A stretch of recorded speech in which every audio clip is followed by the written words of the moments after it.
महाराणा प्रताप की जन्म जयंती पर आप सबको हार्दिक शुभकामनाएं। उस हिंदवा सूरज के चरणों में प्रणाम करते हुए आज हल्दी घाटी के युद्ध का चेतक के साथ में वर्णन को लेकर के कविता के साथ में मैं उपस्थित हूं, भगवत सिंह सोलंकी निम्बज।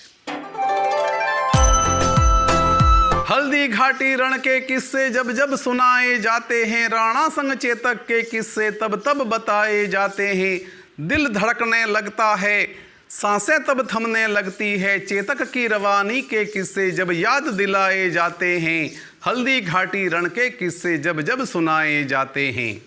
अब जब चेतक जो है हल्दी घाटी के मैदान में प्रवेश करता है तब क्या स्थितियाँ बनती हैं, देखिए आगे की पंक्तियों में। हल्दी घाटी रण में जब चेतक ने अपना पांव धरा, पलक झपकते ही वह रण बीच विजय स्तंभ सा आन पड़ा। कभी इधर गया कभी उधर गया, ना जाने वह किधर गया। जहां जहां दृष्टिपात हुआ वहां वहां था चेतक खड़ा हुआ। चेतक की टापों से हल्दी घाटी रण था गूंज रहा, पल पल में चेतक अपनी चालों को था बदल रहा। चेतक की टापों से हल्दी घाटी रण था गूंज रहा, पल पल में चेतक अपनी चालों को था बदल रहा। हल्दी घाटी रण में बस चेतक चेतक ही दिख रहा, वैरी विस्मित था चहूं और राणा ही रण में दिख रहा। शत्रु कुछ समझ पाता उससे पहले वो उड़ जाता था, अगले ही पल दिव्य स्वप्न सा रणथल पर छा जाता था। संकेतों की भाषा समझ राणा को उड़ा ले जाता था। हल्दी घाटी रण में एक राणा ही नजर अब आता था। आगे चेतक की बातें करते हैं।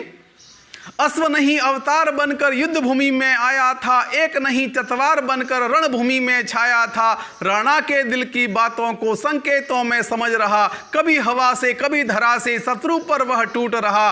सुन चेतक की टापों को शत्रु दल था सिहर रहा, हल्दी घाटी रण में बस राणा राणा ही गूंज रहा।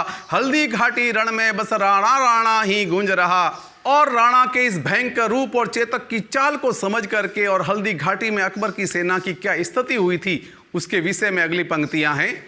अकबर की सेना अब रण छोड़कर भाग रही, मौत का मंजर देख देख कर शत्रु सेना कांप रही। जोश में होश खोकर के चेतक हाथी पर चढ़ बैठा, अति जोश में चेतक अपनी एक टांग कटा बैठा। टांग कटने के बाद में भी चेतक किस वीरता के साथ में आगे बहादुरी के साथ में लड़ता है उसके लिए कुछ पंक्तियां हाजिर हैं।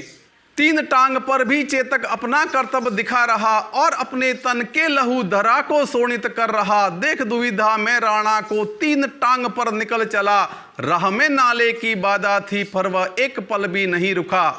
संपूर्ण सामर्थ्य से चेतक ने नाले को था पार किया और स्वामी की रक्षा को प्राणों का उत्सर्ग किया।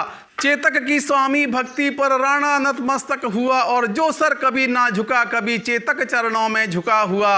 अंगार बरसती आंखों में अश्रुनीर था भरा हुआ। चेतक चेतक चेतक कहकर राणा अब वो बिलख रहा, चेतक चेतक चेतक कह कर के राणा अब वो बिलख रहा। बोलिए महाराणा प्रताप की जय, राजस्थान की जय, भारत की जय।